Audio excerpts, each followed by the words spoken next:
Assalamualaikum warahmatullahi wabarakatuh.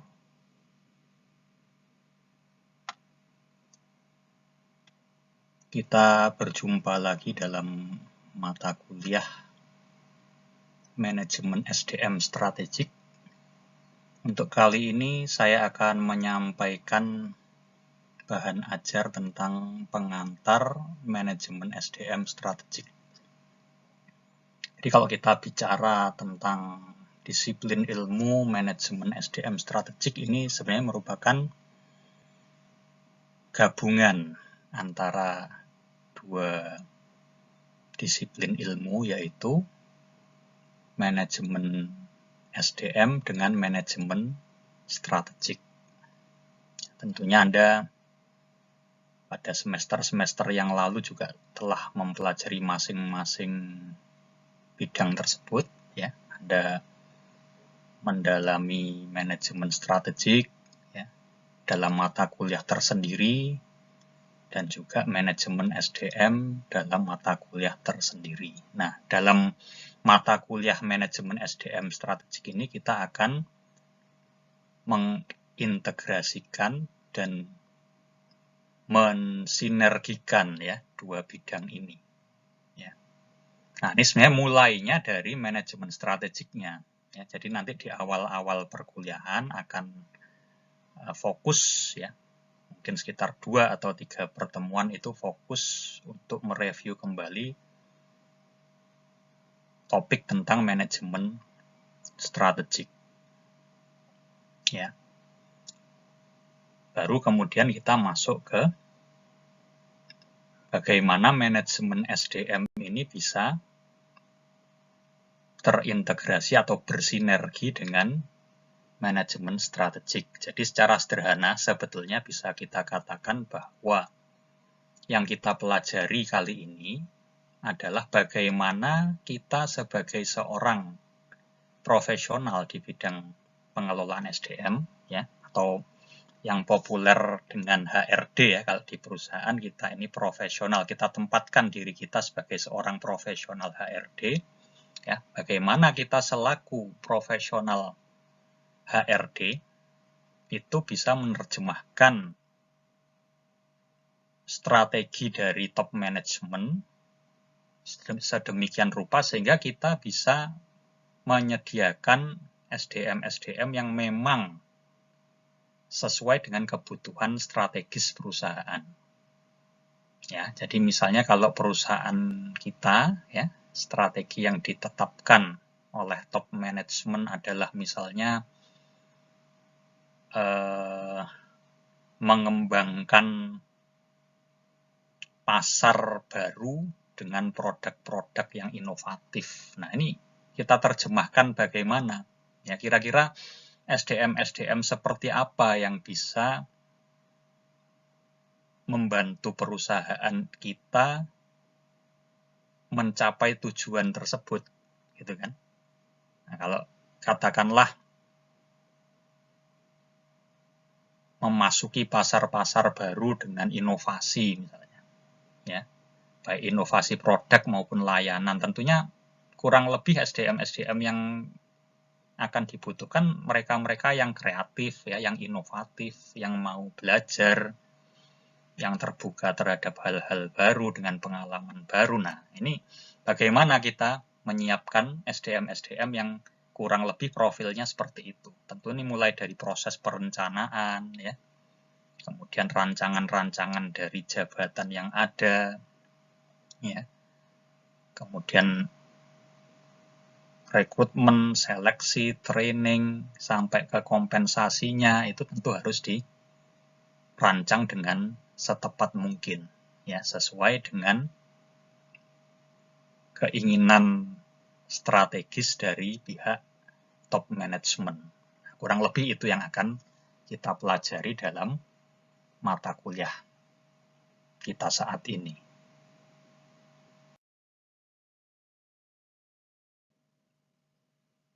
Baik, kita akan memulai dengan pengertian dari strategi. Apa itu strategi? Strategi menurut Chandler adalah penetapan tujuan dan sasaran jangka panjang suatu perusahaan, serta penentuan tindakan dan pengalokasian sumber daya yang diperlukan untuk mencapai tujuan tersebut. Ya, jadi kalau kita cermati, definisi strategi menurut Chandler itu ada paling tidak beberapa unsur penting. Yang pertama adalah adanya tujuan dan sasaran jangka panjang. Kemudian ada penentuan tindakan ya, untuk mencapai sasaran tersebut. Dan yang berikutnya adalah pengalokasian sumber daya yang diperlukan untuk mencapai tujuan. Ya, jadi kalau kita cermati ada paling tidak 3 gitu ya. Ada 3 unsur dalam strategi itu, yaitu tujuan jangka panjang, kemudian tindakan-tindakan yang akan dilakukan untuk mencapai tujuan itu, dan sumber daya yang diperlukan. Ya. Nah, kemudian ada lagi dari Johnson and Scholes. Nah, sebenarnya sama kalau kita cermati, ya. Cuma kalau kita lihat, ya, Johnson and Scholes ini definisi yang lebih baru, ya, jauh lebih baru. Ya. Kalau kita lihat tahunnya, Johnson and Scholes itu tahun 1990-an, Chandler tahun 1960-an. Ya, nah, tentu ini era yang berbeda. Ya. Kalau kita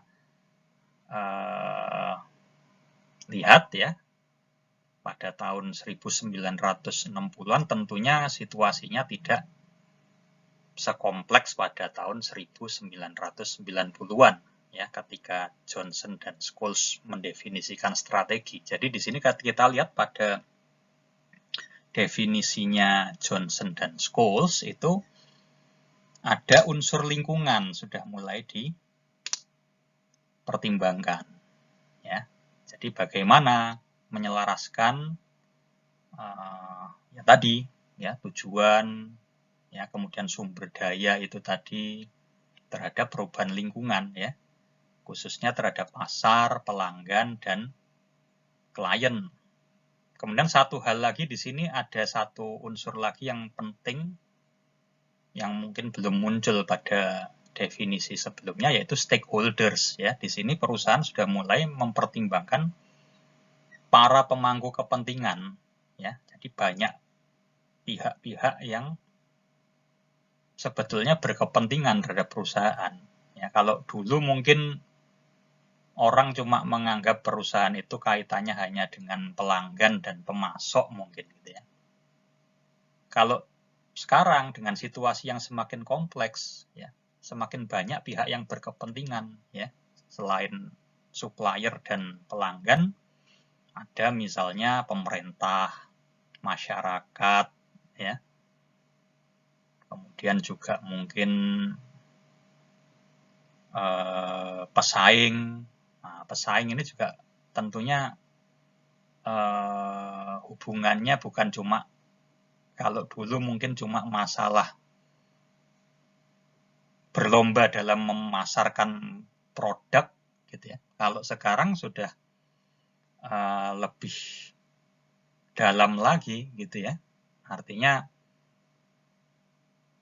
bukan sekedar dalam memasarkan produk, mungkin termasuk juga dalam mendapatkan talent-talent yang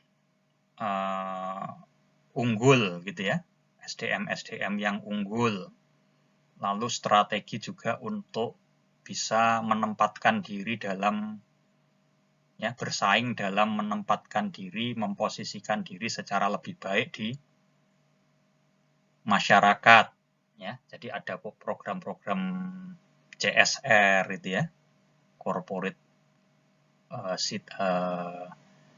corporate social responsibility ya. Jadi itu juga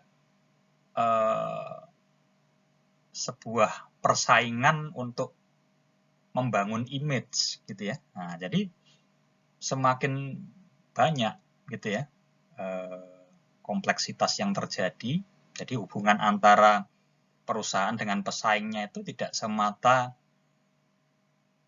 dalam memperebutkan pasar ya, dalam menjual barang siapa yang lebih laku gitu, bukan gitu ya, tapi tadi ya, bagaimana kita mendapatkan image yang lebih baik di mata masyarakat, di mata pemerintah ya. Bahkan terkadang dengan pesaing itu tidak saling seringkali sekarang tidak hanya bersaing gitu ya, tapi bisa berkolaborasi ya, tergantung kepentingannya ya, seperti kita bisa benchmark ya, melakukan benchmark pada bidang-bidang tertentu ya. Loh kok mau gitu ya, misalnya pesaing kita di benchmark gitu ya, apa tidak takut misalnya keunggulannya nanti dicuri ya, atau rahasia perusahaannya diketahui ya.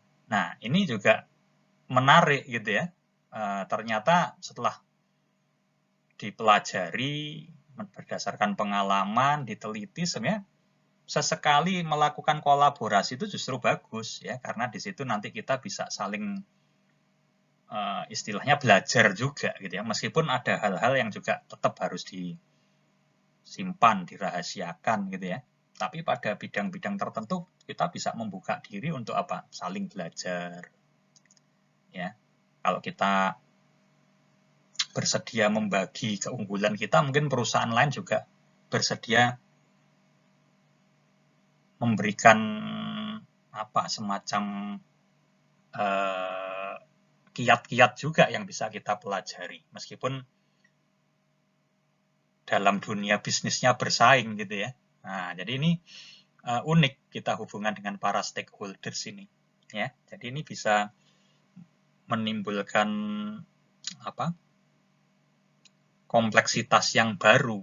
Makanya kemudian pengertian strategi itu menjadi semakin luas gitu ya. Bagaimana kita berinteraksi dengan banyak pihak ya, sebagai pemangku kepentingan gitu ya. Nah, kurang lebih seperti itu ya.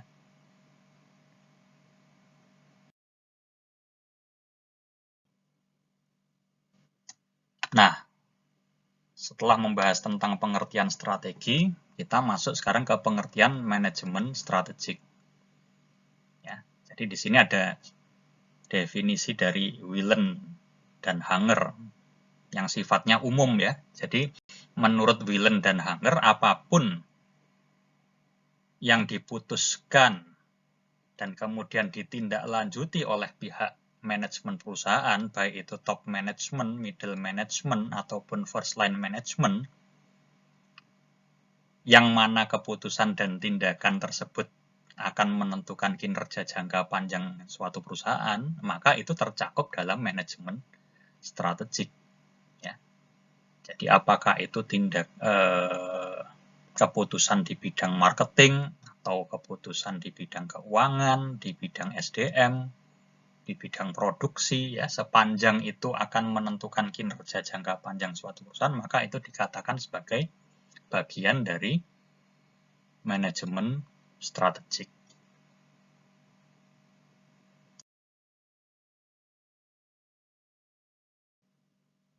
Nah, kalau ini definisi yang lebih detail ya. Kalau tadi dari Whelan dan Hanger itu bersifat sangat umum, ini ada pengertian manajemen strategik menurut Burns. Ya, jadi di sini Burns menguraikan manajemen strategik itu dalam banyak aspek gitu ya. Jadi yang pertama, manajemen strategik itu terkait dengan lingkup yang menyeluruh dari berbagai aktivitas organisasi. Ya. Jadi mencakup semua fungsi, ya. Marketing, keuangan, SDM, produksi, ya, IT, ya. Termasuk juga tujuan-tujuan perusahaan dan batasan-batasan yang ada di dalam perusahaan atau organisasi tersebut. Nah, kemudian ada unsur penyelarasan aktivitas organisasi dengan lingkungan tempat organisasi itu beroperasi. Ya.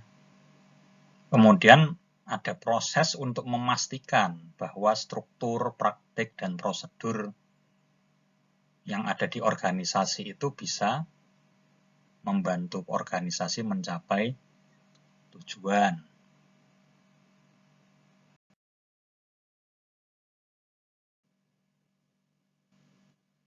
Nah, ini masih dari Burns.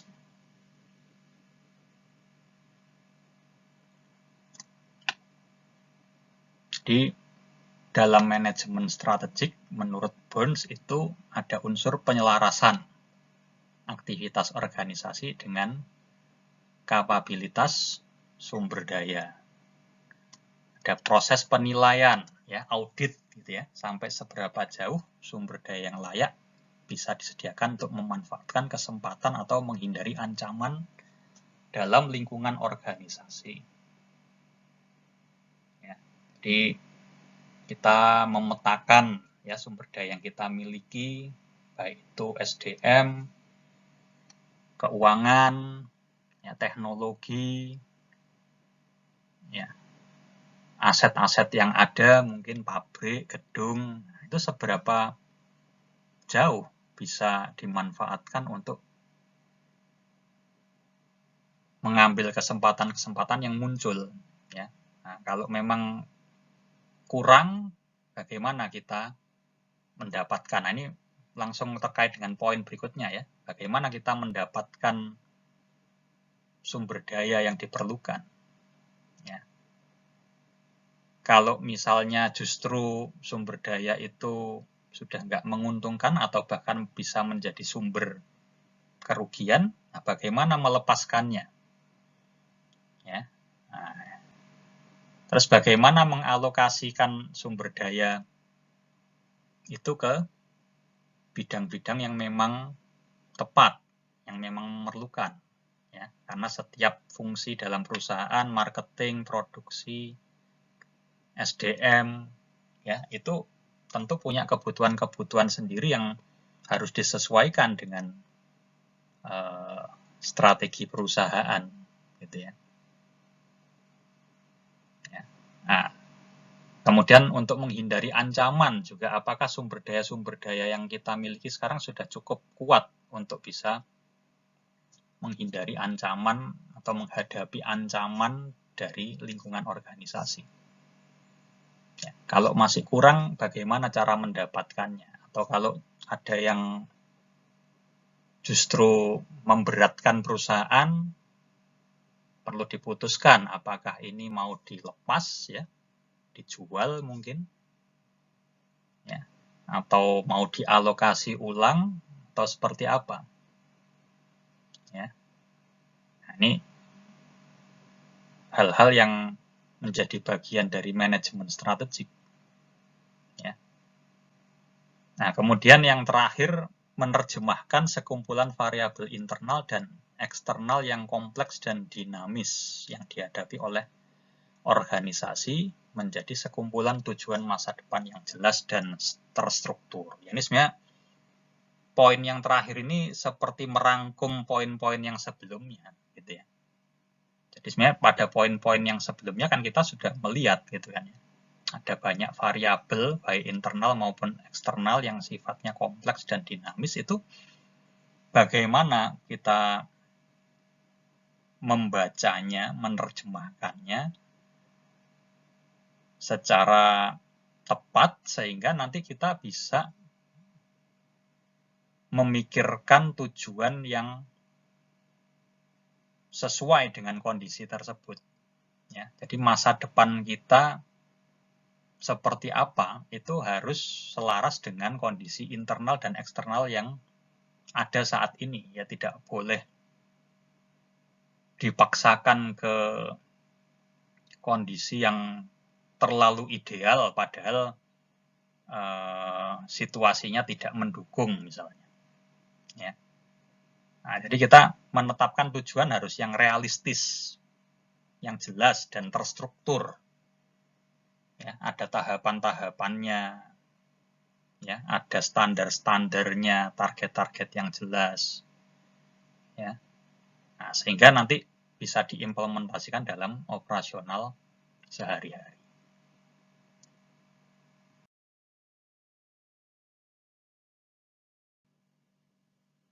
Nah, ini kita lihat ada 3 kutub ya dalam manajemen strategik. Jadi ada senior management atau top management, ya, manajemen puncak, karena memang yang berwenang untuk mengambil keputusan-keputusan strategik itu adalah manajemen puncak. Ya, manajemen-manajemen yang di bawahnya itu tinggal menerjemahkan saja sebenarnya, ya, meskipun juga perlu dilibatkan ya dalam proses pengambilan keputusan strategik ya. Tapi tentunya yang paling berwenang di sini adalah manajemen puncak ya, atau top management, atau kalau di sini diistilahkan senior management. Ya, kemudian ada unsur lingkungan ya, karena memang tadi Anda ingat dari definisi-definisi yang ada, manajemen strategik itu kaitannya adalah bagaimana kita bisa beradaptasi dengan lingkungan yang ada. Ya. Bagaimana kita bisa survive dengan kondisi lingkungan yang ada saat ini, yang selalu berubah. Ya. Bukan sekedar survive, tapi malah kalau bisa memanfaatkan kondisi lingkungan ini sehingga kita bisa lebih unggul dari pesaing-pesaing kita. Nah, kemudian kutub yang terakhir adalah sumber daya, ya, resources. Nah, ini sebenarnya antara environment dengan resources tadi kalau kita lihat kan terkait erat, gitu ya. Pada definisi-definisi sebelumnya, bagaimana kita menyelaraskan sumber daya yang kita miliki ini dengan lingkungan yang ada. Ya, karena sumber daya itu terbatas, kita nggak bisa mengambil semua sumber daya yang ada. Ya. Sementara lingkungan ini kita nggak bisa mengendalikan, ya, dinamikanya nggak bisa kita kendalikan, kompleksitasnya nggak bisa kita kendalikan, dan kecepatan perubahannya juga akan semakin cepat saat ini, gitu ya. Nah, ini jadi gimana dengan resource yang ada ini kita bisa mengambil langkah-langkah yang tepat untuk bisa mengambil peluang-peluang yang ada di lingkungan maupun menghadapi ancaman yang muncul dari lingkungan. Nah, ini peran dari, sekali lagi kalau kita kaitkan lagi dengan kutub yang pertama tadi, ini semua tugasnya senior management ya untuk ya tentunya bukan semata tugas senior management, tapi senior management lah yang sebagai penanggung jawab terbesar di sini. Ya, kalau manajemen yang lain ya, middle management, apalagi first line management, mungkin kalau first line management cuma pelaksana saja gitu ya, kebanyakan gitu ya, meskipun sekarang dengan model-model partisipatif mungkin mereka juga sudah mulai dilibatkan ya. Tapi sekali lagi yang paling berperan, paling bertanggung jawab di sini adalah senior management. Ya.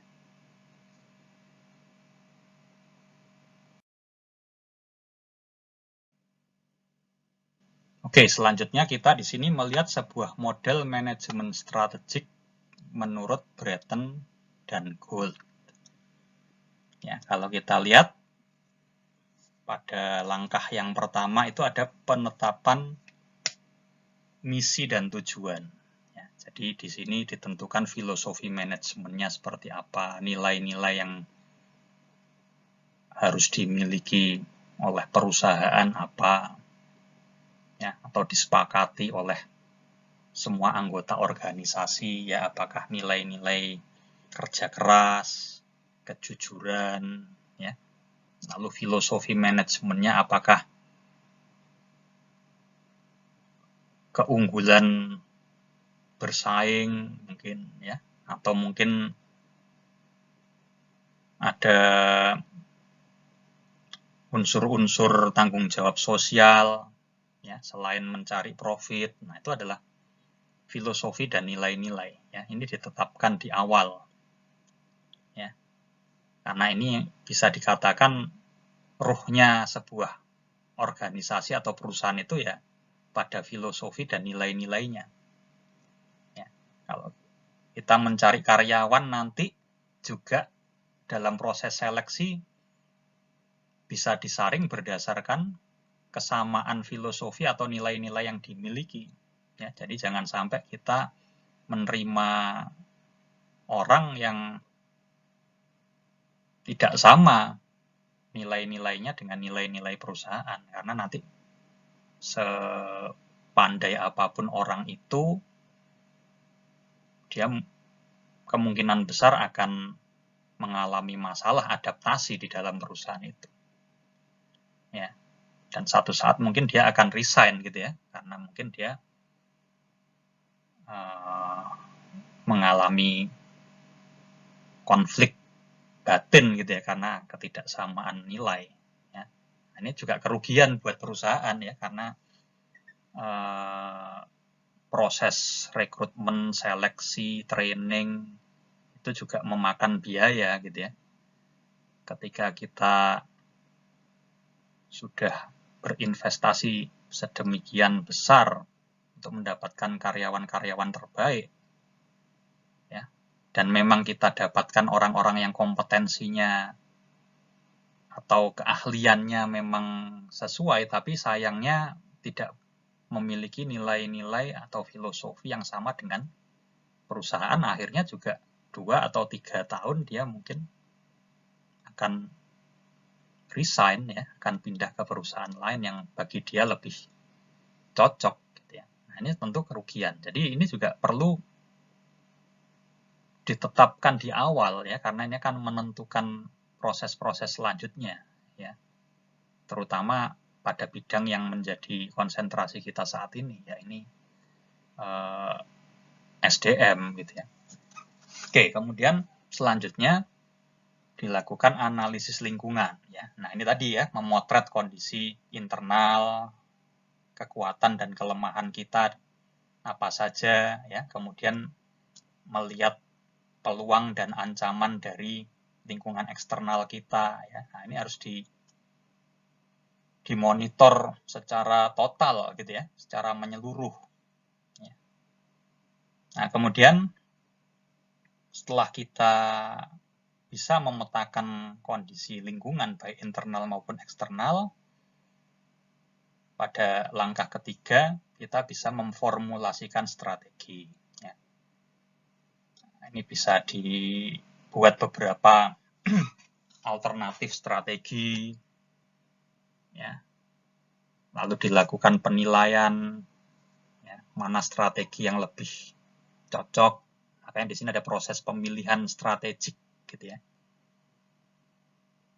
Strategi-strategi apa saja yang mungkin dilakukan, kita identifikasi, lalu kita nilai masing-masing mana yang paling cocok untuk kita jalankan.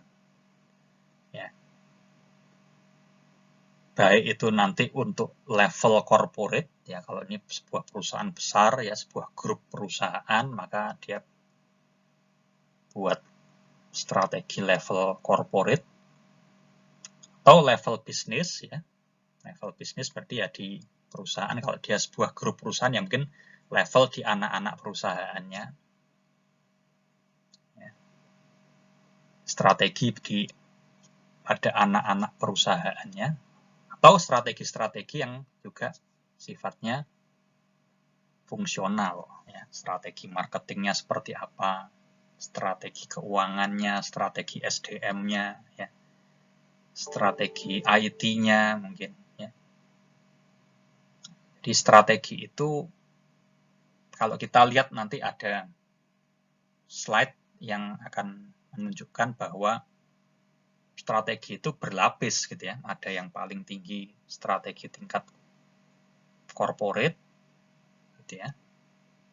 Kemudian ada strategi tingkat bisnis atau perusahaan,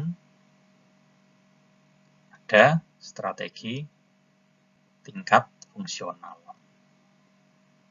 Nah, berikutnya tentu dilaksanakan, diimplementasikan ya. Pada langkah keempat ada implementasi strategi, yang dimana di sini tentu faktor kepemimpinan ya perlu dipikirkan ya, kepemimpinan yang cocok untuk sebuah strategi seperti apa. Ya, lalu struktur yang memang bisa menjalankan strategi itu seperti apa. Ya. Sistem kontrolnya, ya, pengendaliannya, auditnya, agar strategi itu memang bisa dipastikan bekerja sesuai harapan.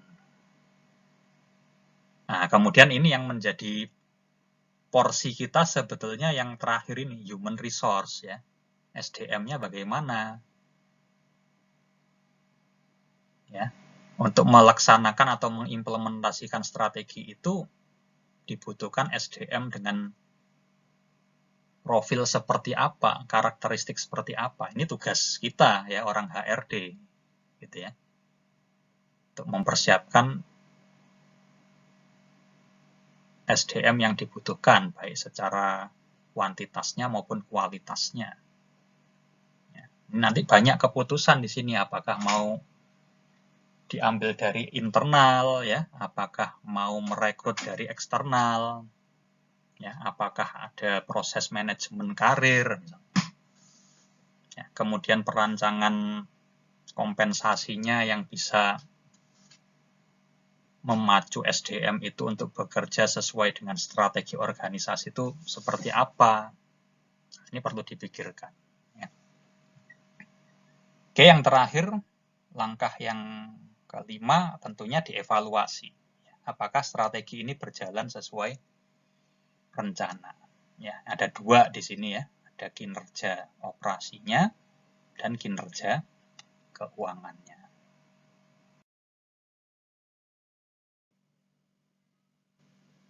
Nah, ini ada beberapa pilihan strategi bersaing yang bisa diambil oleh perusahaan. Ya. Jadi ini konsep dari Porter. Ya. Jadi menurut Porter itu ada dua dimensi yang perlu dipertimbangkan oleh perusahaan, yaitu dimensi keunggulan kompetitifnya dan dimensi skopnya, ya, cakupan kompetisinya. Ya. Jadi kalau kita bicara keunggulan kompetitifnya, itu ada dua pilihan, apakah mau bersaing pada sisi biaya, ya, menjual barang dengan harga yang murah, lebih murah dari pesaing, atau mau menjual keunikan. Ya, jadi barang yang lain dari yang lain, yang unik, yang berbeda dari para pesaingnya. Ya.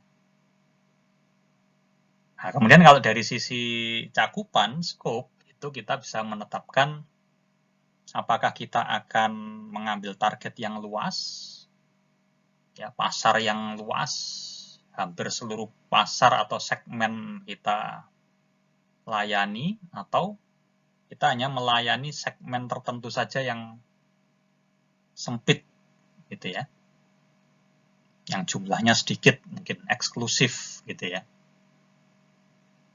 Nah, ini kita bisa melihat kalau pilihan keunggulannya adalah pada low cost, harga yang murah, maka itu disebut sebagai cost leadership. Ya. Low cost leadership. Gitu ya. Kalau pilihannya pada keunikan, maka disebut sebagai diferensiasi. Nah, sebenarnya pada dasarnya strategi itu ya cuma dua ini gitu ya, low cost atau diferensiasi. Ya, cuma ada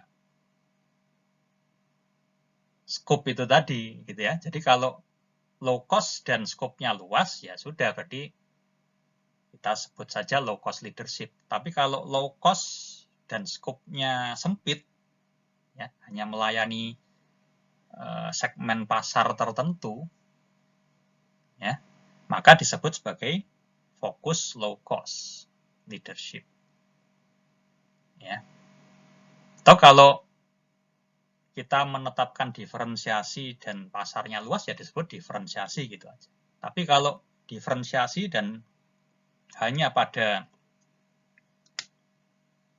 target market atau segmen pasar tertentu, segmen pelanggan tertentu, maka disebut sebagai focus differentiation, ya, diferensiasi yang fokus.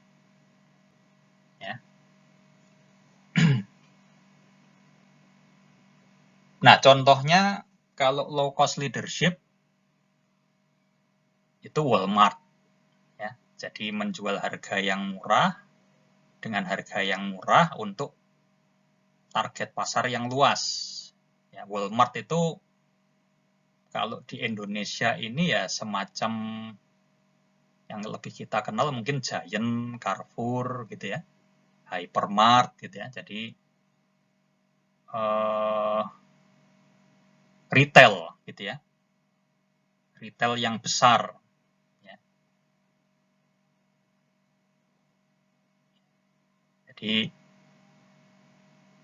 semacam ya hypermarket sebenarnya anunya ya.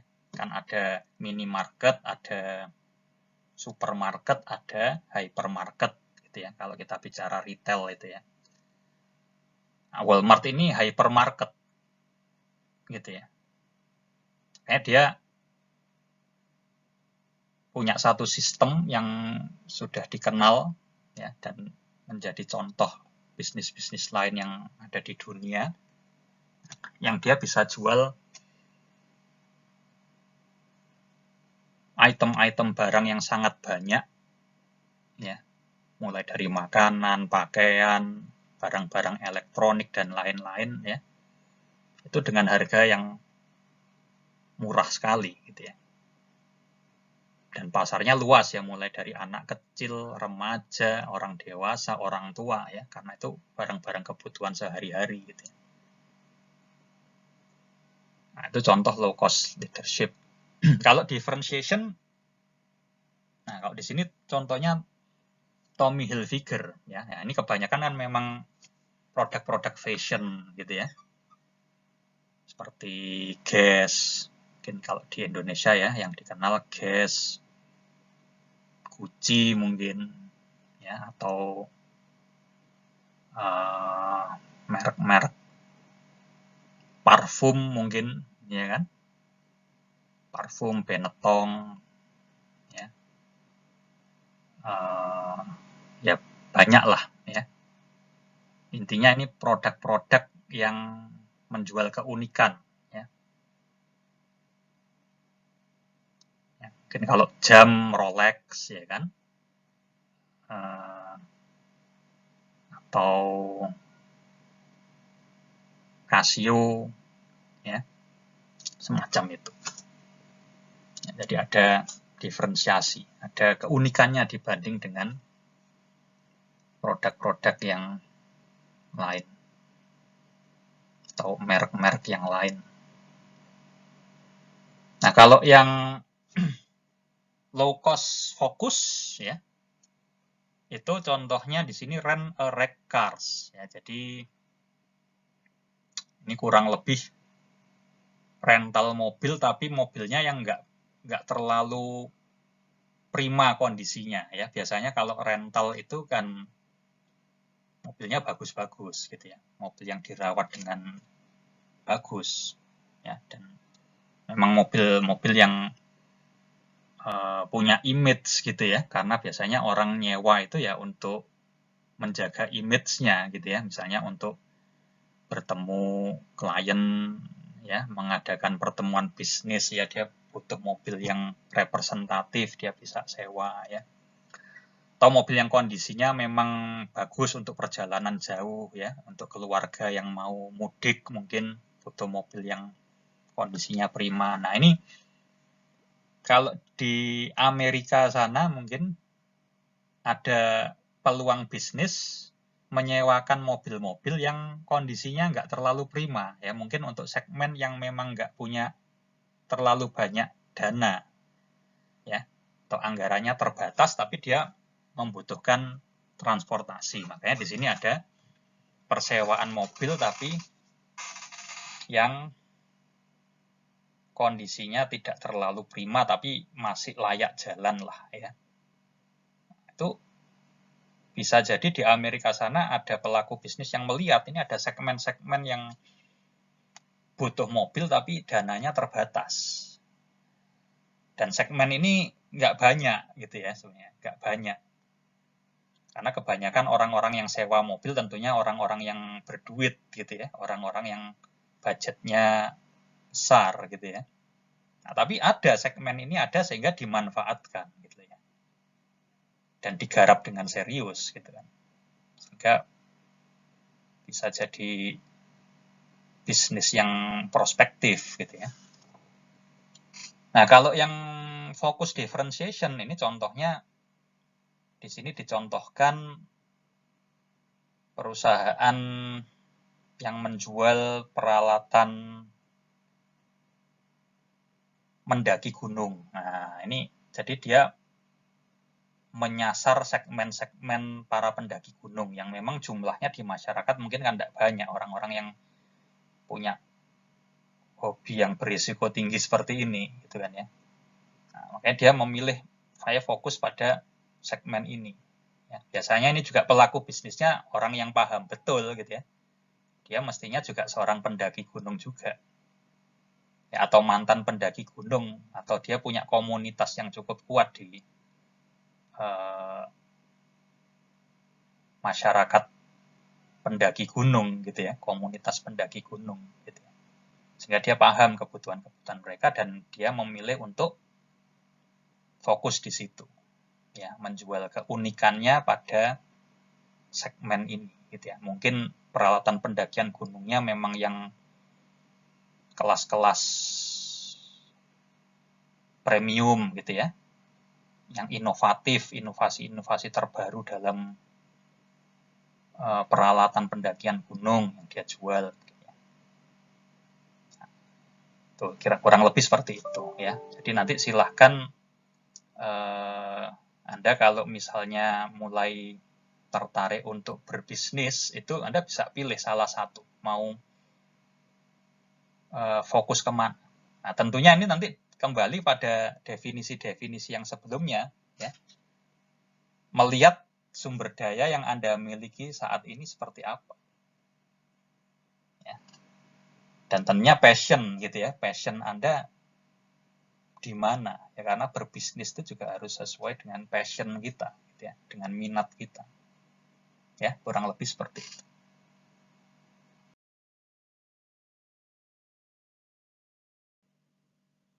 Baik, ini yang tadi saya sebutkan bahwa strategi itu bisa bertingkat-tingkat gitu ya. Jadi mulai strategi corporate gitu ya, atau strateginya induk perusahaan ya, kalau ini bentuknya semacam holding gitu. Jadi ada induk perusahaannya ya. Jadi kalau di sini pertanyaannya adalah kita mau berbisnis apa saja gitu ya. Kita lihat seperti Astra gitu kan, itu dia punya banyak bidang usaha, ada otomotif, perkebunan dan sebagainya. Itu level corporate. Ya. Kemudian kalau level bisnis, katakanlah ini anak-anak perusahaannya, kalau tadi induk perusahaannya, nah, ada bisnis 1, bisnis 2, bisnis 3 ya. Bisnis unit 1 misalnya itu otomotif, bisnis unit 2 perkebunan, bisnis unit 3 mungkin komputer, ya. Dan bisa ada lebih dari 3 ya. Kalau ini kan cuma sekedar contoh saja. Nah, di sini pertanyaannya atau isu utamanya bagaimana cara kita bersaing. Nah, ini yang tadi kembali pada modelnya Porter tadi ya, masing-masing bisnis unit ini bisa mengembangkan, mungkin ada yang diferensiasi, ya mungkin ada yang di low cost ya, meskipun dia satu corporate, satu induk perusahaan, tapi kalau sudah di level bisnis itu dia akan melihat kondisi lingkungan persaingannya ya atau industrinya ya, apakah ya dia akan lebih memilih diferensiasinya ya. Bisa jadi bisnis unit 1 ini yang bergerak di bidang otomotif misalnya, dia akan lebih ke arah diferensiasi ya, karena mungkin mobil kelas atas mungkin ya, sehingga dia harus punya keunikan, image gitu ya, atau inovasi. Nah, sementara bisnis unit 2 tadi bergerak di bidang perkebunan, mungkin yang penting di sini efisiensi, gimana bisa menjual hasil-hasil perkebunannya, misalnya kopi, coklat, ya, atau kelapa sawit mungkin dengan harga yang kompetitif, ya, yang lebih murah dari pesaingnya dan seterusnya, ya. Nah, baru kemudian level berikutnya adalah level fungsional, ya. Di sini ada R&D, ya kan, apa itu, riset dan pengembangan, ya, marketing, pemasaran, ya. Terus human resource, SDM, ada manufacturing-nya, keuangannya, masing-masing fokus pada bidang fungsionalnya. Nah, jadi di sini apa pertanyaannya atau isu utamanya? Ya. Bagaimana kita mensupport ya atau mendukung strategi dari bisnis level atau strategi bisnis dari perusahaan tempat kita bernaung gitu ya. Jadi ini kan fungsi-fungsi ini ada di masing-masing bisnis ini gitu kan. Nah, tentunya orientasinya bagaimana saya sebagai marketing di katakanlah di perusahaan otomotif itu harus membuat satu strategi pemasaran mobil yang ampuh gitu ya, yang efektif untuk bisa memenangkan persaingan. Ya, bagaimana saya sebagai HRD di perusahaan otomotif tadi bisa mendapatkan SDM yang memang sesuai dengan strategi perusahaan. Misalnya untuk bagian perancangan produknya tentunya mungkin harus cari engineer yang kompeten gitu ya, para perancang, desainer, ahli mesin yang punya kompetensi yang mumpuni gitu ya untuk merancang sebuah mobil yang nanti bisa unggul di pasaran ya. Untuk orang marketingnya tentunya juga orang-orang yang mungkin menguasai pasar, gimana bisa mendapatkan orang seperti ini ya, yang kreatif dalam merancang satu strategi komunikasi pemasaran misalnya ya, dan seterusnya ya. Nah, nanti karena bidang kita di sini ya, di sini dirinci lagi ya di human resource ini ya, apa saja yang harus ditata dalam aspek SDM ini ya. Tentunya kembali filosofi ya, filosofi SDM kita seperti apa yang sejalan dengan filosofi perusahaan ya, kebijakannya, programnya, praktek-prakteknya, prosesnya ya, itu benar-benar direncanakan dengan detail. Nah, satu hal yang tadi saya terlewat ya, nah, semua strategi ini tentu tidak boleh melupakan kontekstual factors-nya. Jadi faktor-faktor lingkungan, faktor-faktor yang ada di luar perusahaan tapi berpengaruh, berdampak gitu ya terhadap perusahaan, yaitu pasar dari produk itu sendiri, ya. Ini kaitannya sama persaingan, lalu pasar modal, ya, bagaimana perusahaan bisa mendapatkan kepercayaan pemodal, investor, ya. Pasar tenaga kerja, bagaimana perusahaan bisa menarik SDM yang memang dia butuhkan, ya. Lalu teknologi yang ada, apakah perusahaan bisa menguasai, ya kan? Pemerintah, ya. Kebijakan pemerintah, bagaimana menyikapinya, ya, dan banyak ya stakeholder yang lain gitu ya, yang tentu tidak bisa disebut semua di sini.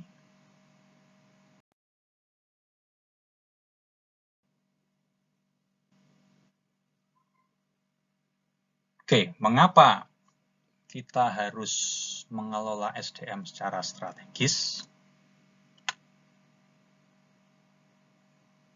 Di sini kita bisa lihat bahwa SDM itu aset yang harus dikelola dengan benar agar selaras dengan kebutuhan organisasi.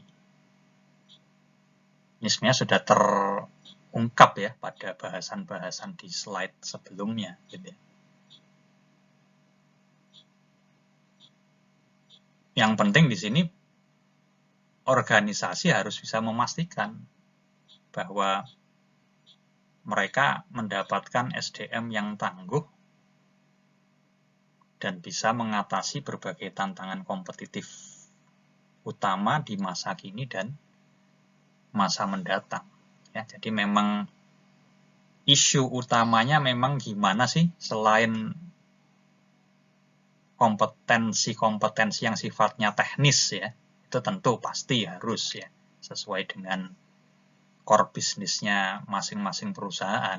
Ya, kalau perusahaan otomotif tentunya orang-orang yang punya kompetensi tinggi di bidang otomotif, perusahaan perkebunan, orang-orang yang punya kompetensi tinggi di bidang teknik mengelola lahan perkebunan, ya. Tapi tentunya kompetensi teknis itu nggak akan cukup kalau mereka nggak bisa beradaptasi dengan perubahan lingkungan, ya. Makanya ini ada tambahan PR gitu ya buat para HRD, gimana ya bisa mempersiapkan SDM yang ada untuk bisa beradaptasi dengan tantangan lingkungan yang semakin kompleks, ya, semakin cepat berubah dan semakin berat tentunya. Ya.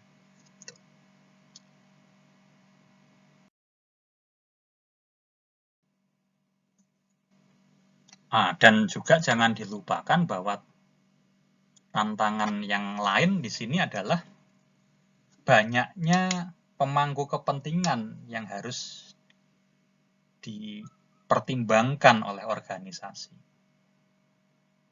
Ya.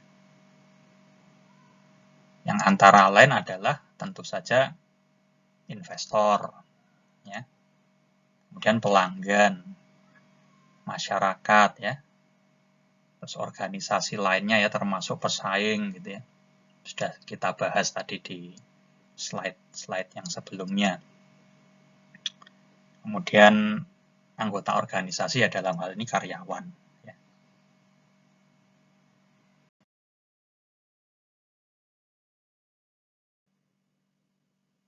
Nah ini kalau dari sisi pemilik atau investor tentu kepentingan mereka apa saja. Ini perlu dipertimbangkan perusahaan ya.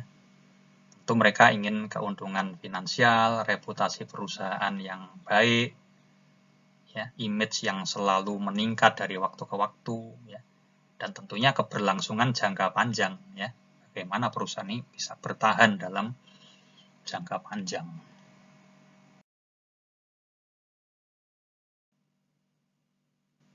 Kalau pelanggan tentunya mereka berkepentingan atas kualitas produk yang baik, ya, kualitas layanan juga, lalu kecepatan dan ketanggapan kalau ada keluhan, ya.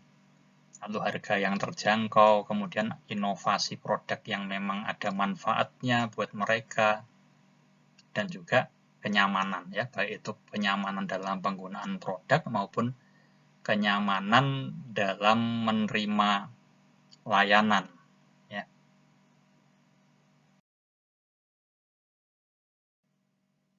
Oke, kalau dari sisi masyarakat tentunya masyarakat menginginkan perusahaan itu untuk taat pada hukum, ya, kemudian punya tanggung jawab sosial, ya, bisa menjalankan praktik bisnis yang etis, gitu ya.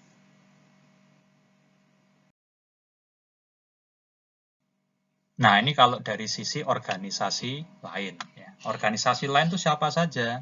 Ya, bisa pemasok, bisa serikat pekerja, mitra kerjasama, bahkan mungkin pesaing juga bisa, ya.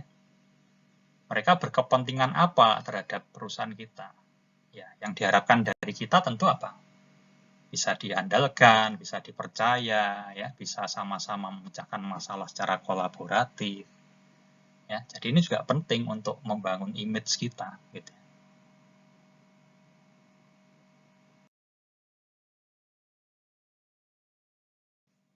Nah, kalau dari sisi karyawan apa yang diharapkan?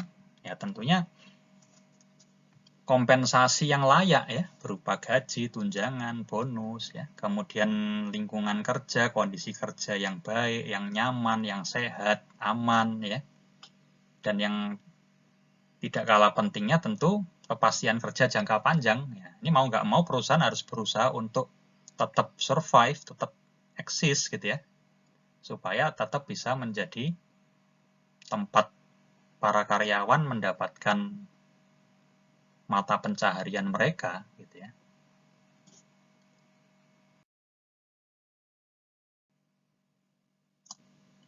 Nah, sekarang kita membahas tentang MSDM strategik itu sendiri apa, gitu ya. Ini ada beberapa definisi dari Britain. Manajemen sumber daya manusia strategik adalah proses mengaitkan fungsi SDM dengan strategi organisasi guna meningkatkan kinerja. Nah, ini sudah saya sebutkan di awal, ya, bahwa memang MSDM strategik itu integrasi antara manajemen SDM dengan strategi, ya, dengan manajemen strategik, ya. Artinya fungsi-fungsi SDM itu dikaitkan dengan strategi yang sudah ditetapkan oleh organisasi. Nah, kemudian dari Armstrong dikatakan bahwa manajemen SDM strategik itu mendefinisikan tujuan-tujuan organisasi dan merencanakan cara mencapai tujuan tersebut melalui para karyawan. Nah, ini sebenarnya maknanya sama, ya, cuma di sini penyampaiannya yang berbeda, ya. Jadi bagaimana tujuan-tujuan tersebut bisa tercapai melalui SDM yang memang sesuai dengan kebutuhan strategis organisasi, ya. Jadi kalau pengertian dari Armstrong ini sebenarnya manajemen SDM strategik ini juga mencakup manajemen strategiknya otomatis, gitu ya, karena dia katakan awalnya mendefinisikan tujuan-tujuan organisasi. Nah, ini kan manajemen strategik, ya. Baru kemudian direncanakan bagaimana mencapai tujuan tersebut melalui para karyawan. Nah, ini manajemen SDM-nya, ya, menggunakan fungsi-fungsi SDM mulai dari rekrutmen, seleksi, training, kompensasi, penilaian kinerja, ya, untuk menghasilkan karyawan-karyawan yang sesuai dengan strategi perusahaan.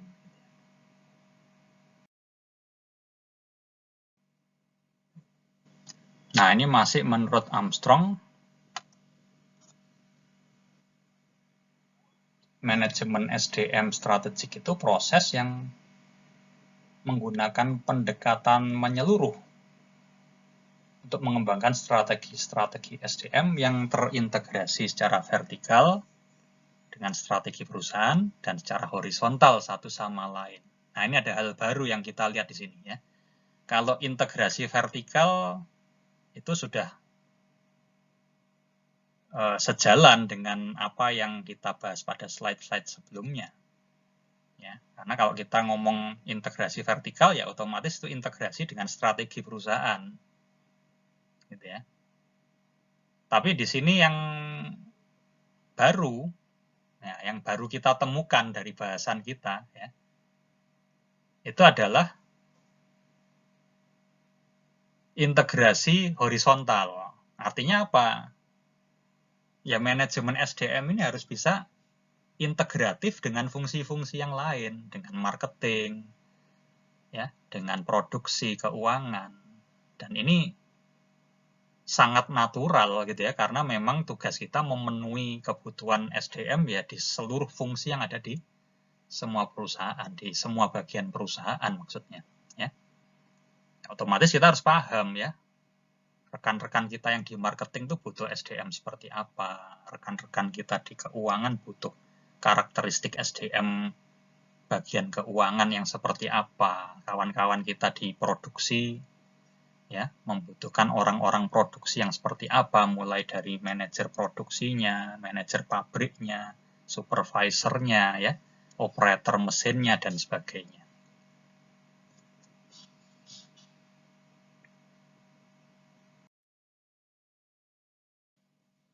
Nah, ini ada definisi dari Purcell. Tapi definisi ini menurut saya malah sebenarnya ini manajemen strategik ya. Jadi apa tindakan-tindakan yang membedakan perusahaan dari pesaingnya? Ya ini di manajemen strategik gitu ya. Khususnya pilihan strategi yang diferensiasi tadi. Nah, tapi kalau memang maksudnya di sini adalah tindakan-tindakan yang terkait dengan pengelolaan SDM-nya, ya betul gitu ya. Bahwa karena semua tindakan pasti melibatkan SDM, jadi ya tidak salah sebetulnya ya. Cuma ini mengarah pada strategi secara keseluruhan gitu ya. Oke.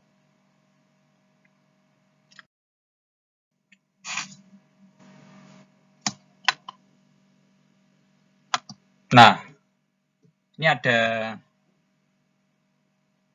pembahasan yang agak lebih rinci ya tentang MSDM strategik dari Henry dan Pettigrew.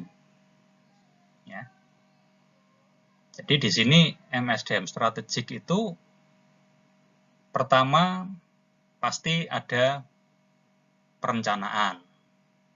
Kemudian ada pendekatan yang koheren untuk merancang dan mengelola sistem SDM yang ditunjang filosofi tertentu. Nah, kembali di sini ada filosofi. Ya. Di filosofi itu semacam roh atau jiwa gitu ya yang akan menentukan rancangan-rancangan selanjutnya. Oke, kemudian ada penyelarasan berbagai aktivitas dan kebijakan SDM dengan strategi perusahaan. Nah, ini sudah kita pahami ya, sangat kita pahami karena dari awal tadi juga sudah isu utamanya bagaimana mengaitkan fungsi SDM ini dengan strategi perusahaan. Kemudian memandang para karyawan sebagai sumber daya strategis untuk mencapai keunggulan bersaing. Nah ini ya, jadi gimana supaya karyawan ini memang benar-benar bisa membantu perusahaan mencapai keunggulan bersaing. Ya, sehingga mereka sangat strategis nih, ya, para karyawan ini. Ya.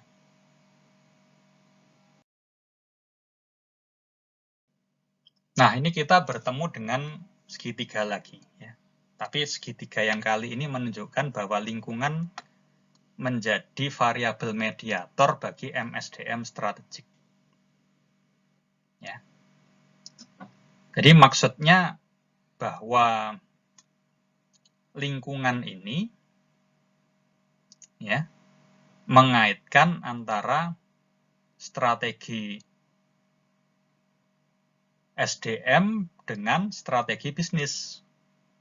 Ya. Karena apapun yang diputuskan terkait dengan SDM dalam konteks strategis itu tentu harus memperhatikan faktor lingkungan, karena jangan lupa bahwa salah satu unsur penting dalam lingkungan itu pasar tenaga kerja. Nah, jadi bagaimana menyelaraskan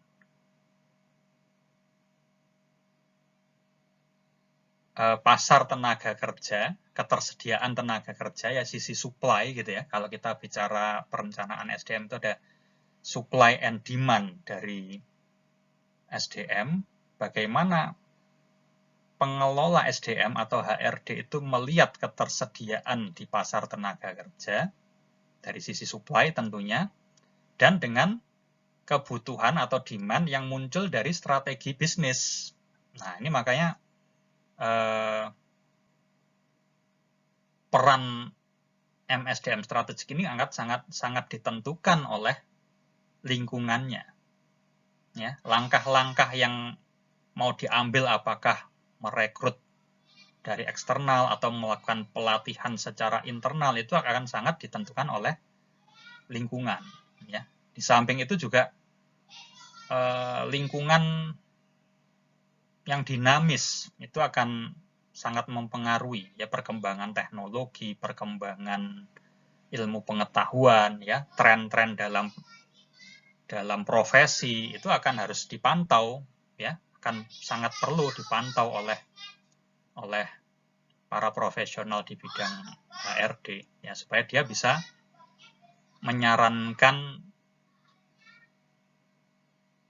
strategi-strategi yang tepat ya untuk top management ya. Jadi dalam hal ini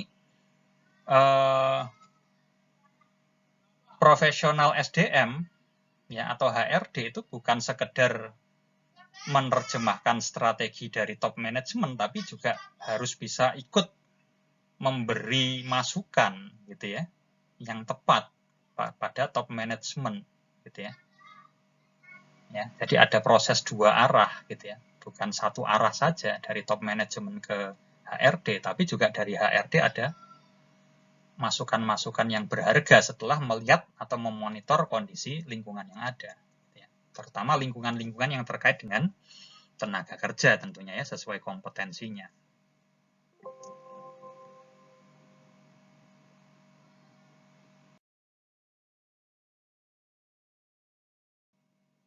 Lalu bagaimana perusahaan bisa memperoleh dan mempertahankan keunggulan bersaing melalui SDM?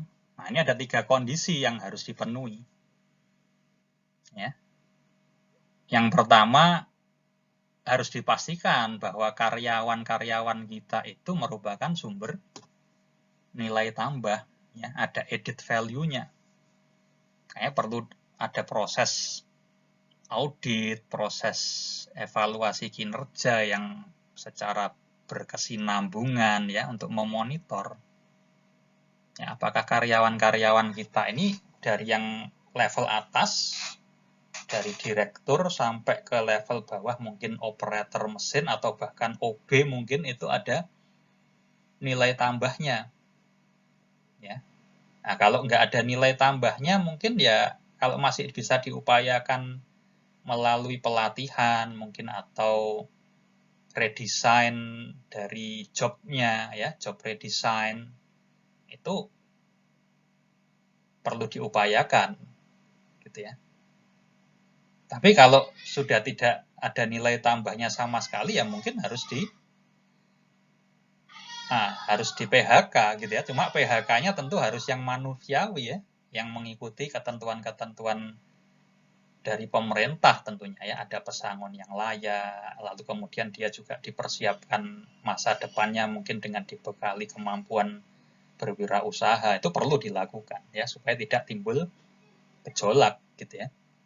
Jadi PHK itu tidak masalah kalau memang itu untuk meningkatkan efisiensi dan efektivitas organisasi, tapi caranya harus sesuai dengan ketentuan ya, supaya tidak timbul gejolak dan supaya tetap manusiawi gitu ya.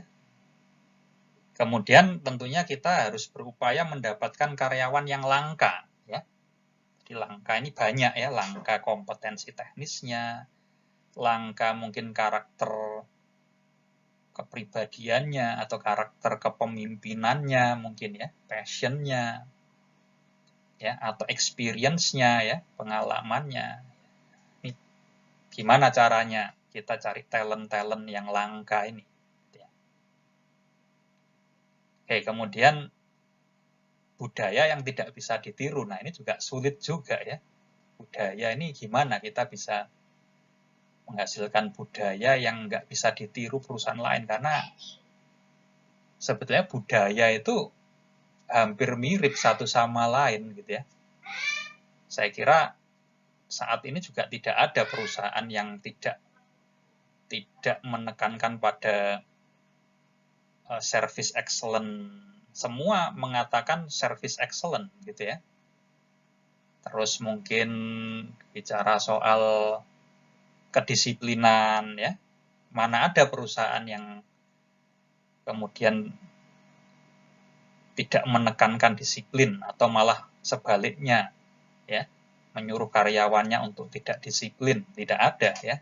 Jadi sifatnya umum ya. Service excellence, kedisiplinan, kejujuran, itu kan hal-hal yang umum ya. Semua pasti mengatakan perusahaan saya membutuhkan karyawan-karyawan yang jujur, yang disiplin, yang bisa melayani dengan excellent. Tapi apa keunikannya? Nah, ini yang sulit, yang harus dicari ya.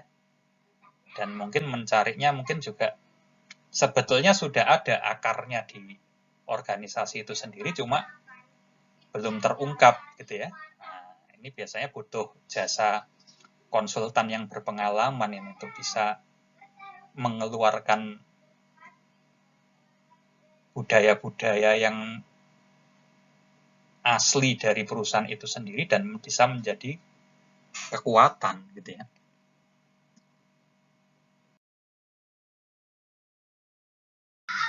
Nah, kalau ini tentunya Anda sudah tidak asing ya sebagai mahasiswa yang berada pada konsentrasi MSDM ya. Jadi sudah beberapa semester kita mendalami berbagai topik yang terkait dengan manajemen SDM, pasti sudah sangat menguasai hal ini ya.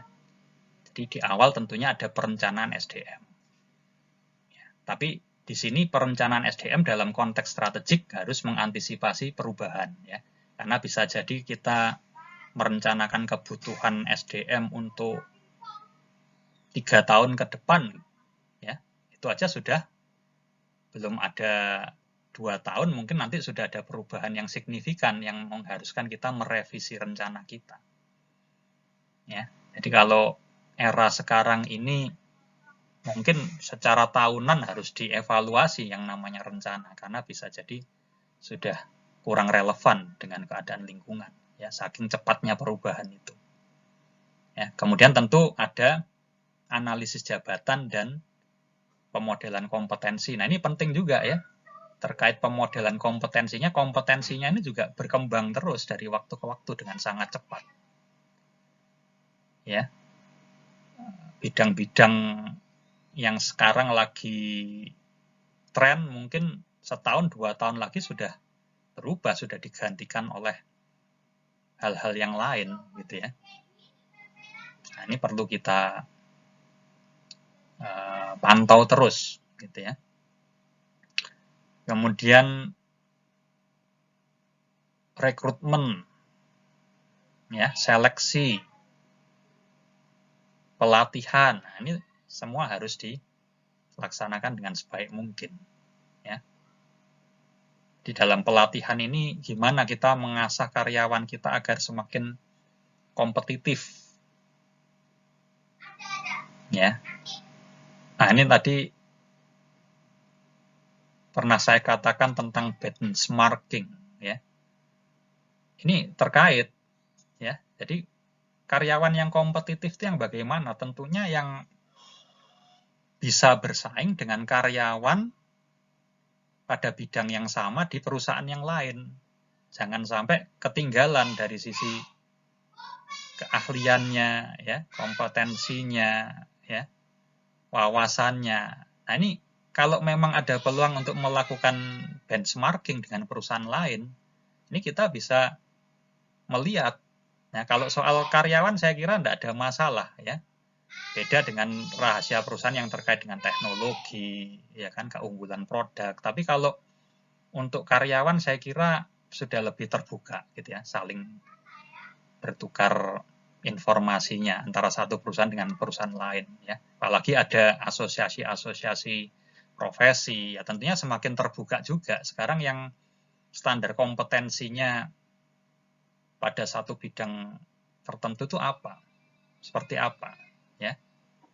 Misalnya ahli mesin, ya, atau engineer, ya, engineer yang di bidang permesinan itu sekarang harus menguasai apa? Itu saya kira secara industri orang sudah saling terbuka, ya, mungkin melalui asosiasi profesi, ya, harus menguasai apa? Engineer yang di bidang elektronik itu apa? Sekarang trennya penguasaannya apa? Mungkin robotik, gitu ya. Di bidang komputer harus menguasai apa, ya, pengolahan big data, cloud computing, ya, apa tren-tren baru dalam network, ya, itu saya kira sudah bisa lebih terbuka, ya. Nah, ini peluang untuk bisa mengembangkan karyawan yang kompetitif, ya, termasuk di bidang profesi HRD itu sendiri, ya. Sekarang HRD itu harus menguasai apa, ya, harus mengembangkan kompetensi kepribadian yang seperti apa dan sebagainya, ya. Kemudian yang terakhir mengembangkan pendekatan untuk kompensasi total, ya. Pendekatan kompensasinya ini juga perlu ada kebaruan, gitu ya. Nggak cukup dengan gaji saja, gitu ya. Tapi insentif-insentif, bonus-bonus yang terkait dengan perubahan sikap, ya, pengembangan kompetensi yang selaras dengan perkembangan zaman dan juga bisa mendukung strategi organisasi, ya. Nah, ini masih tentang aktivitas MSDM, ya. Jangan dilupakan pengukuran kinerja, ya. Dan yang penting adalah umpan baliknya, ya. Jadi supaya karyawan itu punya referensi, ya, apa saja yang perlu saya perbaiki dari sisi keahlian, dari sisi sikap, ya, dari sisi pengetahuan, wawasan dan sebagainya. Oke, kemudian ada penggunaan bayaran berbasis kinerja. Ini tadi, ya, terkait dengan kompensasi tadi, cuma ini secara lebih khusus masalah bonus, insentif itu tadi dikaitkan dengan target-target yang memang sifatnya strategis. Ini memang perusahaan tidak boleh terjebak pada pola-pola lama yang sekedar memberi insentif itu berdasarkan target kinerja tertentu, ya, berdasarkan output atau unit yang dihasilkan, ya. Karena sekarang eranya sudah era knowledge, gitu ya. Era keunggulan itu ditentukan oleh knowledge, seberapa besar, seberapa luas pengetahuan yang dimiliki oleh organisasi, ya, atau lebih mengarah pada learning organisasi. Jadi sebisa mungkin ini juga kinerjanya ini juga selain kinerja dari sisi target kuantitas, gitu ya, itu juga dari sisi penambahan pengetahuan, peningkatan kompetensi itu juga menjadi target kinerja mestinya, ya. Jadi ada target-target tahun ini seorang karyawan harus menguasai kompetensi apa atau mengembangkan sikap yang seperti apa yang sejalan dengan kebutuhan organisasi, ya, dengan tuntutan lingkungan. Nah, itu bisa diprogramkan.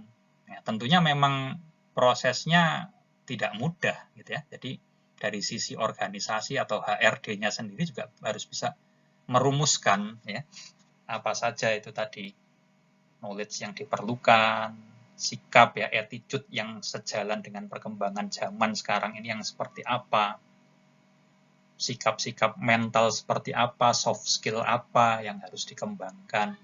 Ini juga harus tepat gitu ya. Terus implementasinya di lapangan seperti apa, ini mestinya juga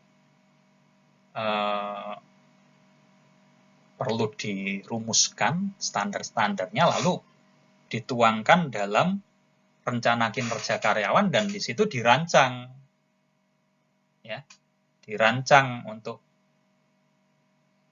bayaran berbasis kinerjanya ya, insentifnya supaya mereka mau mengembangkan diri ya. Misalnya tahun ini kalau bisa mengembangkan sikap tertentu, dia akan dapat apa gitu ya, apa berupa cash, langsung dapat bonus sekian juta misalnya, atau ada kesempatan mengembangkan diri yang lebih besar, mungkin ikut training di luar negeri, dibiayai perusahaan penuh ya kan. Apa karena kan orientasi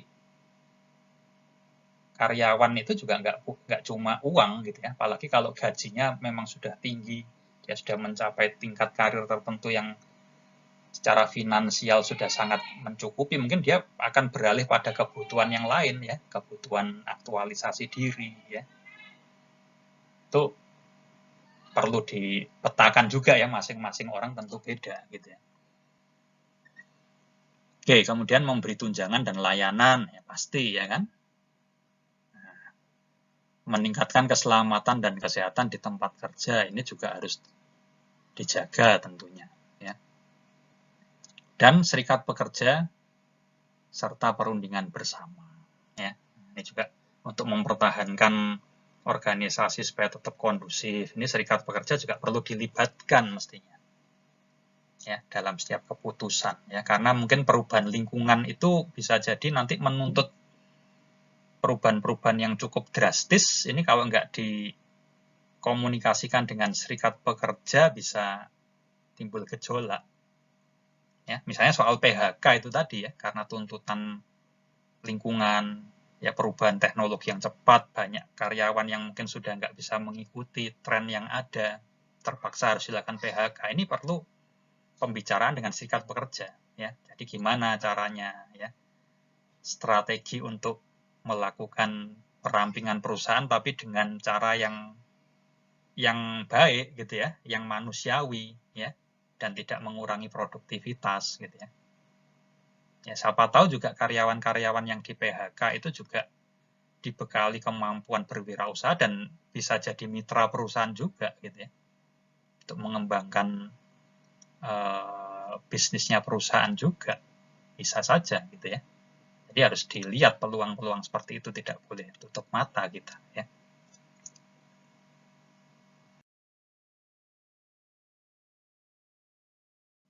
Nah, itu tadi kan fungsi-fungsi yang sudah kita kenal ya secara tradisional gitu ya. Nah, sekarang perannya apa? Ya, kalau fungsi-fungsi tentunya tidak banyak berubah, karena itu memang secara natural itulah yang dilakukan oleh Departemen SDM. Nah, tapi sekarang yang perlu dikembangkan adalah perannya, ya. Jadi di dalam konteks strategis itu apa saja peran kunci Departemen SDM? Di sini kita bisa melihat ya, ada 5 peran, yaitu sebagai mitra bisnis, sebagai konsultan, sebagai inovator, sebagai pemantau, dan sebagai manajer perubahan. Ya, nanti akan kita lihat masing-masing.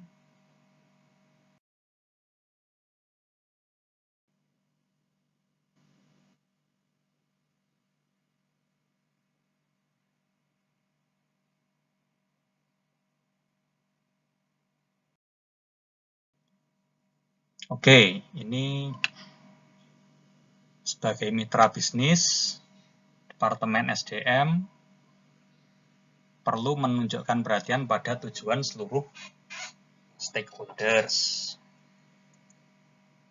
Ya, jadi Departemen SDM ini tidak hanya mengurus SDM di perusahaannya saja, ya, tapi juga harus paham yang diinginkan oleh owner atau pemegang saham, kemudian oleh pelanggan, masyarakat, pemerintah, ya, itu apa saja kepentingan mereka terhadap perusahaan. Ini harus dipahami supaya nanti SDM-SDM yang dikembangkan oleh HRD itu juga bisa memenuhi kepentingan-kepentingan tersebut sebisa mungkin, gitu ya. Nah, kemudian harus memahami lingkungan eksternal dan organisasi. Ya, ini kaitannya tadi dengan perumusan strategi tadi. Ya, harus mampu memonitor juga kondisi lingkungan eksternal dan internal dalam organisasi. Ya, supaya Departemen SDM ini juga bisa memberi masukan-masukan yang bagus buat top management. Ya, bukan sekedar terima order aja atau sekedar menerjemahkan saja strategi yang ada, tapi juga ikut memberi masukan, ikut membentuk strategi gitu ya. Kemudian membantu perumusan pelaksanaan. Nah, ini ya. Langsung pada poin berikutnya langsung terlihat gitu ya. Bahwa mereka harus ikut dalam perumusan dan pelaksanaan strategi. Kemudian kalau terjadi merger, akuisisi, ya, atau membentuk joint venture secara internasional, otomatis mereka juga terlibat gitu ya. Kemudian menunjukkan bagaimana aktivitas manajemen SDM bisa mempengaruhi hasil akhir. Nah, ini perlu ya untuk membuat orang itu percaya pada Departemen SDM. Jadi harus ada pengukuran-pengukuran, ya, ada KPI, ya, yang bisa dipertanggungjawabkan sehingga orang yakin bahwa oh memang Departemen SDM ini punya kontribusi gitu ya dalam pencapaian tujuan organisasi. Kemudian sebagai konsultan, nah, Departemen SDM harus bisa memandang bahwa para manajer lini dan karyawan lainnya itu adalah pelanggan mereka. Ya, dan Departemen SDM adalah sebagai mitra untuk bisa memenuhi kebutuhan para manajer lini dan karyawan. Kemudian Departemen SDM dalam hal ini juga harus bisa mengembangkan berbagai praktik dan kebijakan SDM berdasarkan masukan dari para manajer lini dan karyawan.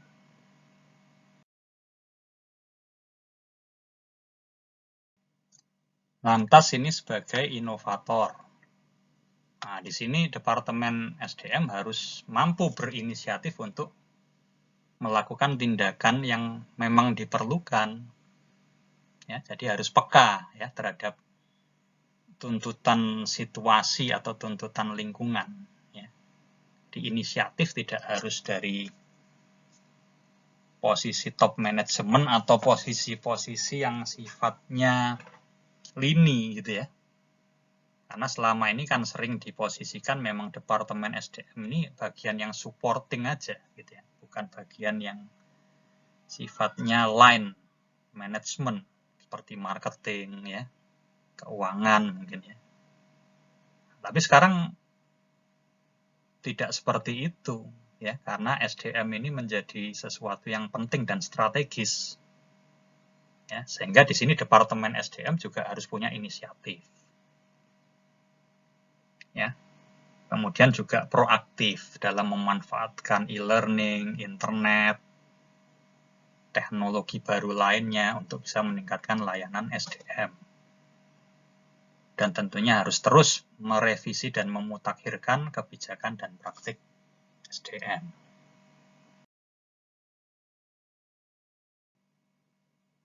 Kemudian sebagai pemantau, Departemen SDM harus memastikan bahwa hukum ketenagakerjaan dipahami dan dipatuhi. Kemudian harus mengevaluasi efektivitas kebijakan dan praktik SDM. Lalu membimbing dan mendorong para manajer lini untuk mempraktekkan berbagai kebijakan SDM sesuai dengan harapan. Dan bisa bekerja sama dengan para manajer lini dan karyawan lainnya untuk merevisi kebijakan jika diperlukan. Ya, jadi intinya di sini sebagai pemantau ini memastikan ya bahwa apa yang sudah digariskan sebagai kebijakan dan sistem SDM itu benar-benar terlaksana. Ya. Ini memang perlu kerjasama yang erat dengan para manajer lini ya sebagai supervisor di bagiannya masing-masing. Ya. Nah, ini mungkin peran yang paling menantang, yaitu sebagai manajer perubahan. Ya. Ini kesan strategisnya ada di sini sebetulnya. Ya. Karena memang harus melihat visi jangka panjang yang akan dituju oleh perusahaan. Jadi harus punya sifat yang visioner ya sebenarnya orang-orang di Departemen HRD itu. Ya. Kemudian ini yang sesuai dengan kompetensi bagian HRD tentunya adalah apa? Memahami bakat-bakat apa yang diperlukan untuk melaksanakan berbagai strategi jangka panjang. Ini memang porsinya orang HRD ya, memantau talent-talent yang ada, gitu ya. Kemudian mengantisipasi kekhawatiran para karyawan dan menciptakan solusi. Nah, ini kalau ada perubahan pasti ada keresahan ya dari para karyawan, ya baik di level atas maupun level bawah itu semua resah biasanya kalau ada perubahan, ya, karena takut mungkin perannya berkurang atau takut di PHK mungkin ya karena sudah nggak sejalan lagi dengan perkembangan, ya, sudah tidak bisa berkontribusi. Nah ini gimana? Ya, kebijakan dari Departemen SDM untuk bisa mengantisipasi hal-hal seperti ini, ya, dan menjadikannya justru sebagai sebuah peluang untuk lebih berkembang, ya, untuk belajar hal-hal yang lebih inovatif mungkin, gitu ya. Perlu komunikasi ya dengan para karyawan, para manajer, ya, dengan top management juga, ya.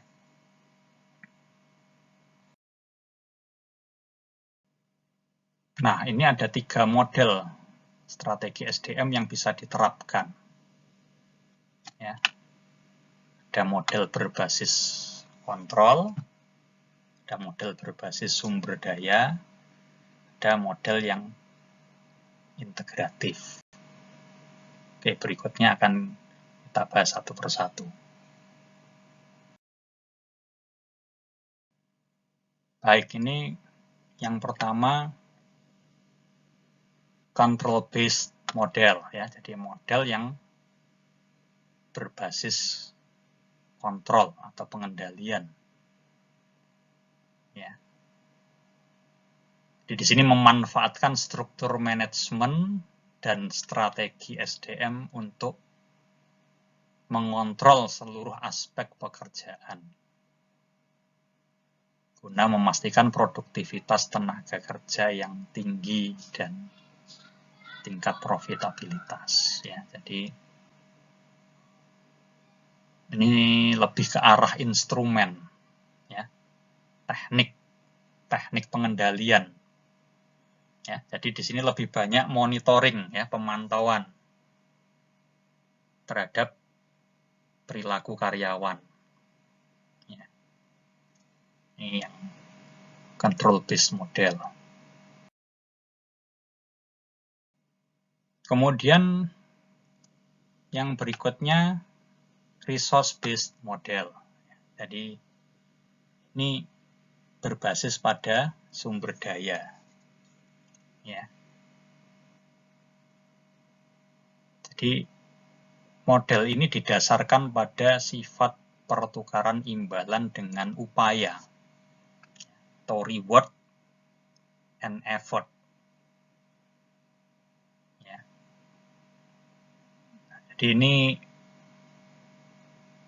lebih pada bagaimana memotivasi karyawan untuk mengeluarkan semua effort terbaik mereka dengan memberikan imbalan-imbalan yang menarik, gitu ya, atau yang memang sesuai dengan kebutuhan masing-masing SDM. Jadi ini di sini SDM ini dipandang sebagai aset, ya, bukan sekedar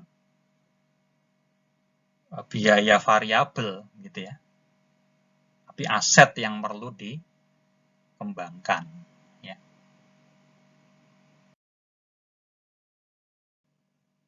Nah, ini penggambaran dari resource based model, ya, secara skematisnya seperti ini. Ya, ini menurut Barney, ya, juga Hill and Jones, ya. Jadi ini gabungan beberapa konsep. Kita mulai dengan sumber daya dan kapabilitas yang dimiliki perusahaan, ya. Jadi di situ ada nilai, ada kelangkaan, ya. Jadi sebisa mungkin perusahaan harus punya sumber daya yang langka. Kemudian inimitability yang nggak bisa diimitasi, nggak bisa ditiru, ya, dan yang nggak bisa digantikan dengan yang lain, ya, non-substitutability, ya, nggak bisa digantikan dengan yang lain. Ya, jadi kalau perusahaan punya berbagai sumber daya yang karakteristiknya seperti ini, maka dia bisa membentuk strategi yang akan membuat keunggulan bersaingnya itu bertahan, ya, sustain competitive advantage. Ya. Nah, jadi ini semacam siklus, ya, sebenarnya. Ada proses pengembangan juga, ya, melalui strategi gimana bisa mengembangkan value lebih lanjut, ya. Terus bisa mendapatkan sumber daya yang unik, yang langka itu lebih baik lagi, lebih banyak lagi mungkin, ya. Jadi inilah kurang lebih bagaimana resource base ini bekerja.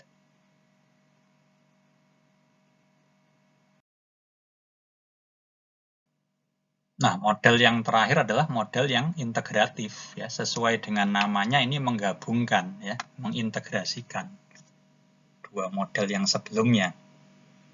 Ya. Jadi ada unsur kontrol, ada unsur pengelolaan sumber daya juga. Ya. Nah, ini ada dua dimensi di sini, dimensi akuisisi dan pengembangan, yang ada dua alternatif di sini. Apakah pengembangan internal atau rekrutmen eksternal, lalu ada dimensi locus of control. Yang alternatifnya pertama, ya, pengawasan kepatuhan karyawan terhadap standar berbasis proses. Dan yang kedua, pengembangan kontrak psikologis yang menumbuhkan hubungan sosial, saling percaya, dan respect. Dengan kontrol yang berfokus pada hasil.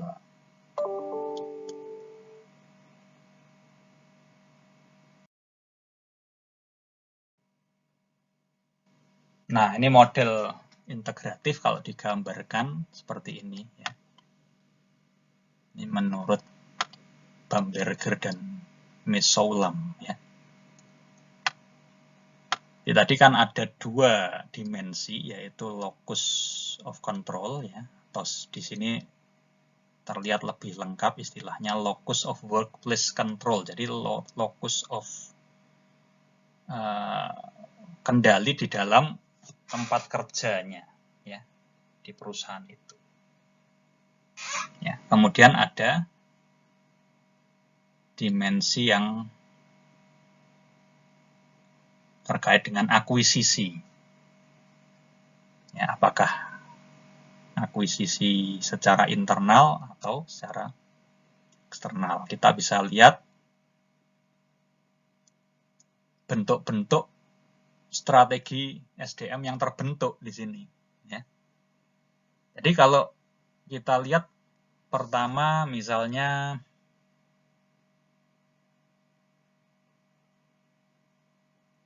lokusnya adalah pada outcomes, pada hasil, dan akuisisi karyawannya internal, ya, artinya pengembangan dari internal, ya, cenderung hanya melatih karyawan-karyawan yang ada atau mengoptimalkan proses manajemen karir, ya, maka strategi SDM-nya adalah bentuknya komitmen, ya. Komitmen, fokusnya komitmen. Kalau lokusnya adalah outcomes, tapi lebih ke eksternal akuisisinya, ya, lebih cenderung mengembangkan organisasi itu dengan banyak merekrut orang dari luar, maka strategi SDM-nya adalah kecenderungannya ke arah kolaboratif. Ya, karena memang kalau orang dari eksternal itu kan yang diharapkan adalah pemikiran-pemikiran baru, gitu ya. Ide-ide baru atau pengalaman-pengalaman dari organisasi yang sebelumnya yang bisa diterapkan, bisa diadopsi di perusahaan kita, ya. Nah, sehingga modelnya model kolaboratif. Ya, itu yang berbasis outcomes, ya, orientasi hasil. Tapi kalau orientasinya proses, ya, nah ini cenderung, kalau proses ini kan cenderung ada kontrol yang ketat ini dari awal sampai akhir. Kalau outcomes itu kan lebih melihat hasil akhirnya saja. Ya. Nah, kalau proses dan kecenderungan akuisisi karyawannya dari internal, maka akan muncul strategi yang sifatnya paternalistik. Gitu ya. Jadi kontrol yang ketat terhadap orang-orang yang dikembangkan secara internal. Tapi kalau lebih banyak karyawan eksternal, ya, dengan lokusnya masih tetap pada proses, itu adalah kecenderungannya pada strategi yang tradisional. Ya, jadi tradisional ini yang seperti kita pelajari dari dasar-dasar, gitu ya. Jadi memang yang pakem, gitu ya, yang sifatnya pakem, mulai dari job desk, ya, lalu apa itu, rekrutmen, seleksi, training, penilaian kinerja, kompensasi, sampai audit. Ya, kenapa kok penerapannya secara tradisional lebih kuat ketika akuisisinya eksternal? Ya karena banyak orang-orang baru, ya kan, yang harus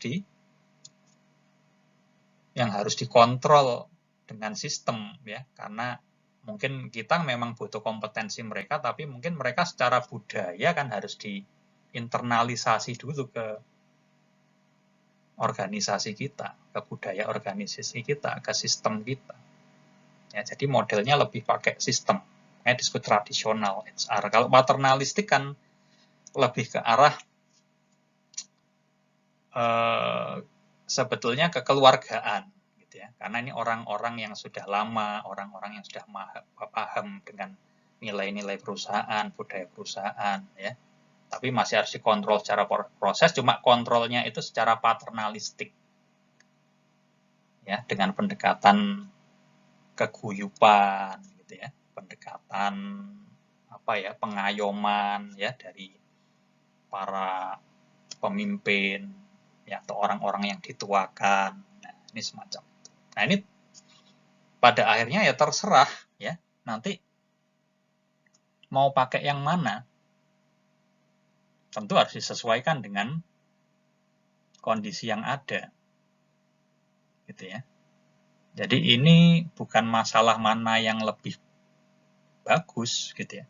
Tapi sepenuhnya nanti perlu dilihat berdasarkan dua dimensi ini, lokusnya kemana, apakah karakteristik bisnis kita itu lebih mementingkan langsung melihat outcomes-nya tanpa terlalu detail pada prosesnya, atau harus dipantau, dimonitor dari proses awal sampai akhir. Itu dimensi yang pertama.